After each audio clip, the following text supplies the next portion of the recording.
Assalamualaikum warahmatullahi wabarakatuh. Baiklah, kami dari kelompok 4 yang beranggotakan 3 orang. Yang pertama yaitu Triaginda Yustin dengan NIM 19059051 sebagai pemateri yang kedua. Yang selanjutnya Trifani Agustin, saya sendiri dengan NIM 19059052 sebagai pemateri yang pertama dan moderator. Lalu yang ketiga yaitu Wiwit Mutia Lestari dengan NIM 19059053 sebagai pemateri yang ketiga. Baiklah, di sini kami akan mempresentasikan materi yaitu e-commerce dan e-business. Yang pertama yaitu e-commerce adalah terdiri dari yang dua kata yaitu dan komersi yang mempunyai arti yaitu elektronik, sebagai elektronik dan e-komersi sebagai perdagangan. Nah, jadi e-commerce ini dapat diartikan sebagai suatu proses bisnis yang memakai teknologi elektronik yang menghubungkan antara perusahaan, konsumen, dan masyarakat dalam bentuk transaksi elektronik atau pertukaran penjualan, barang, servis, dan informasi secara elektronik. Nah, e-commerce ini diartikan sebagian dari e-business yang merupakan segala bentuk transaksi perdagangan baik barang atau jasa. Karakteristik dari e-commerce ini berbeda dengan transaksi perdagangan biasa. Nah, transaksi e-commerce ini memiliki beberapa karakteristik yang khusus. Pengertian-pengertian yang diberikan oleh beberapa ahli mengenai e-commerce dapat ditarik sebuah kesimpulan bahwa e-commerce ini mempunyai suatu karakteristik yaitu yang pertama terjadinya transaksi antar dua belah pihak. Lalu yang kedua adanya pertukaran barang atau jasa dan informasi. Selanjutnya yang ketiga yaitu internet merupakan medium utama dalam proses atau mekanisme perdagangan. Nah, contoh dari e-commerce ini adalah pembayaran tagihan melalui mobile phone, lalu pengenalan suara melalui mobile phone, lalu pembelian tiket pesawat, dan yang terakhir yaitu transfer dana melalui mobile phone. Selanjutnya e-business adalah istilah yang lebih umum dari e-commerce karena tidak hanya mengarah pada aktivitas membeli dan menjual, melainkan melayani konsumen dan bekerja sama dengan rekan-rekan bisnis lainnya, atau dengan kata lain e-business ini merupakan interaksi dengan rekan-rekan bisnis. Nah, fungsi dari e-business itu untuk mensupport bagian dari marketing, produksi, accounting, finansi, dan human resource management. Nah, proses transaksi online memegang peranan yang sangat penting pada e-business ini. Selanjutnya, perusahaan digital. Nah, perusahaan digital ini adalah di mana semua hubungan bisnis organisasi penting dengan pelanggan, para penyalur, dan karyawan dimungkinkan dapat ditengahi secara digital. Nah, proses bisnis inti perusahaan digital ini terpenuhi melalui jaringan digital yang memutar keseluruhan organisasi atau penghubung berbagai organisasi.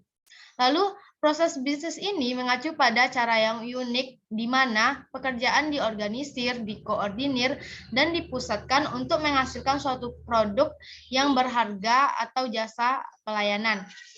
Lalu, suatu perusahaan digital dibedakan dari perusahaan tradisional dengan total kedekatan pada suatu set teknologi untuk mengorganisir dan mengurus karena para manajer perusahaan digital, teknologi informasi bukan sekadar alat yang bermanfaat, tetapi lebih dari itu adalah inti bisnis dan alat manajemen utama.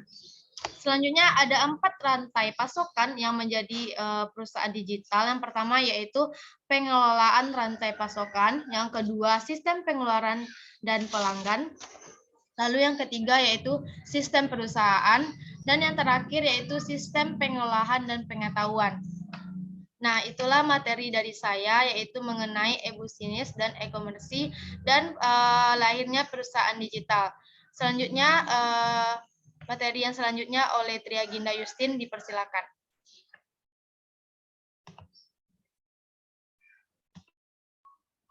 Baik, terima kasih kepada moderator. Perkenalkan saya Tia Ginda Yustin, NIM 1905-9051. Nah, di sini saya akan membahas mengenai sistem pembayaran e-commerce. Terdapat beberapa pembayaran e-commerce. Yang pertama, pembayaran kartu kredit atau Visa. Ini adalah jenis yang paling umum dilakukan pada transaksi online. Penggunaan kartu kredit untuk pembayaran merupakan salah satu yang paling populer dilakukan. Karena kemudahan yang ditawarkan, pemegang kartu kredit hanya diminta untuk memasukkan kartu kredit, maka proses pembayaran secara otomatis dilakukan. Yang kedua yaitu transfer bank. Selain pembayaran menggunakan kartu kredit, ini adalah salah satu cara pembayaran yang paling sering digunakan, yaitu transfer bank dapat dilakukan melalui sistem ATM, internet banking, maupun mobile banking. Yang ketiga yaitu debit Visa. Hampir serupa dengan cara pembayaran menggunakan kartu kredit, pada beberapa jenis kartu kredit debit dan bank tertentu juga bisa digunakan untuk transaksi online. Yang membedakan debit online dengan kartu debit biasa adalah dengan tercantumnya logo Visa di kartu debit online tersebut. Yang keempat, rekening bersama. Jenis pembayaran yang kian berkembang ini punya tujuan untuk sama-sama melindungi penjual dan pembeli. Metode ini berkembang seiring dengan munculnya transaksi jual beli di marketplace online. Yang kelima itu cash on delivery atau COD. Walau transaksi pembelian mungkin dilakukan secara online, namun proses pembayaran pada sistem COD dilakukan secara online atau langsung antar penjual dan pembeli. Jadi bisa dibilang proses ini menghilangkan unsur kemudahan yang menjadi poin utama dalam transaksi bisnis online. Seperti COD ini contohnya apabila kita pada Shopee, aplikasi Shopee, di sana akan tertera COD. Maka contoh pembayaran COD itu seperti penggunaan aplikasi Shopee contohnya. Next. Yang kedua itu e-wallet. Satu yang cukup berkembang dewasa ini adalah penggunaan dompet elektronik atau yang kita kenal dengan e-wallet. Walaupun masih ada keterbatasan layanan pembayaran hanya di merchant tertentu yang bekerjasama, namun untuk kedepannya prospek e-wallet dapat berkembang lebih jauh sebagai alat pembayaran online. Yang ketujuh yaitu tunai gerai retail. Bagi mereka yang tidak memiliki kartu debit atau sulit mengakses mesin ATM dan tidak memiliki layanan internet banking memilih pembayaran lewat gerai retail seperti Indomaret, Alfamart, Kantor Pos Indonesia hingga JNE juga bisa dilakukan. Baik, sekian dari hasil presentasi saya mengenai sistem pembayaran e-commerce. Saya kembalikan kepada moderator. Baiklah, terima kasih kepada Tria Ginda Yustin. Materi selanjutnya kepada Wiwit Mutia. Kepada Wiwit Mutia dipersilakan. Baik, terima kasih moderator. Baiklah, di sini saya Mutia Lestari dengan NIM 1905-9053. Saya akan menjelaskan materi mengenai tantangan manajemen dan peluang. Dalam hal ini, memang tidak mudah dalam membangun perusahaan digital. Beberapa tantangan menghadang perusahaan-perusahaan dalam usaha transformasi dari manual menuju digital. Penciptaan strategi bisnis merupakan tantangan pertama untuk dapat menggunakan teknologi sebagai keunggulan kompetitif. Bukan sebaliknya, justru menjadi beban investasi yang sangat berat. Sementara itu, gelombang globalisasi juga memicu lahirnya tuntutan standarisasi baik sistem perusahaan maupun produk dan jasa yang dihasilkan. Perusahaan-perusahaan menggunakan teknologi internet untuk melancarkan proses bisnis mereka, mendigitalkan proses bisnis dan relasi dengan organisasi lainnya, bisa membantu perusahaan untuk mencapai level persaingan dan efisiensi baru. Namun juga membawa beberapa tantangan manajemen. Yang pertama yaitu mendigitalkan perusahaan membutuhkan perubahan sikap mental yang menyeluruh. Di sini adalah perusahaan digital memerlukan proses manajemen dan perancangan organisasi yang baru agar dapat berhasil menggunakan internet dan teknologi digital lainnya untuk koordinasi, kolaborasi, dan perdagangan elektronik. Perusahaan harus meneliti dan menguji serta merancang kembali keseluruhan proses bisnis, bukan hanya berusaha mendapatkan dan menanamkan teknologi baru pada proses bisnis yang sudah ada. Yang kedua yaitu menentukan suatu model bisnis internet yang berhasil. Perusahaan telah berlomba-lomba menggunakan website dengan harapan meningkatkan pendapatan melalui perdagangan elektronik. Namun, sebagian situs e-commerce belum bisa berhasil sepenuhnya sehingga bisa menguntungkan penjualan dan pemasaran.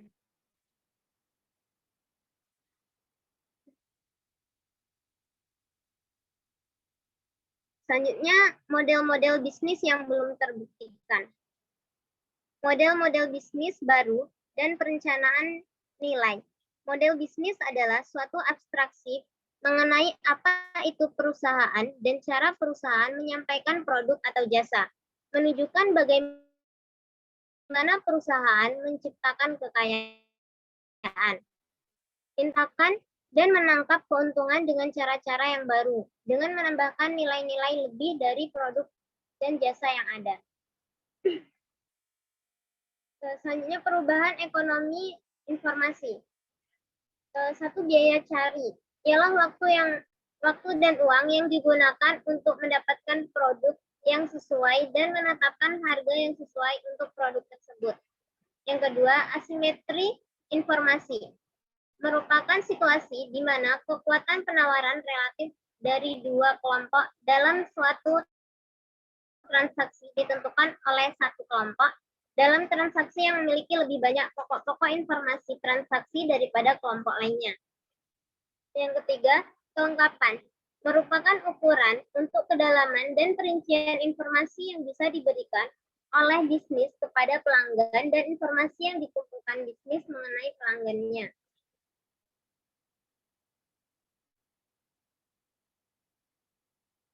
Selanjutnya, model-model bisnis yang memanfaatkan internet. Yang pertama itu toko virtual. Nah, toko virtual ini menjual produk-produk fisik secara langsung pada konsumen atau bisnis individual. Contohnya yaitu Amazon.com. Yang kedua, pialang informasi. Pialang informasi menyediakan produk, harga, ketersediaan informasi kepada individual dan bisnis. Penghasilan diperoleh dari perkiraan atau mengarahkan pembeli kepada penjual. Contohnya itu nmats.com dan kbb.com. Yang ketiga, pialang transaksi. Pialang transaksi merupakan menghemat uang dan waktu pengguna dan memproses transaksi penjual secara online, membuat biaya setiap kali muncul transaksi, juga menyediakan informasi mengenai istilah-istilah dan daftar harga. Contohnya itu expedia.com. Yang keempat, pasar online. Pasar online memberikan suatu lingkungan digital agar pembeli dan penjual dapat bertemu, mencari produk, memajang produk, dan menetapkan harga untuk produk. Contohnya itu ebay.com. Yang kelima, content provider. Contohnya wsj.com. Yang keenam, penyedia jasa online. Contohnya backup.com. Yang ketujuh, komunitas virtual, yaitu contohnya fortunecity.com. Dan yang terakhir itu portal. Contohnya yahoo.com. Sekian, terima kasih. Saya kembalikan kepada moderator. Baiklah, terima kasih kepada Wiwit Mutia. Nah, itulah materi dari kelompok 4 mengenai e-business dan e-commerce. Kalau ada kata yang salah, mohon dimaafkan. Assalamualaikum warahmatullahi wabarakatuh.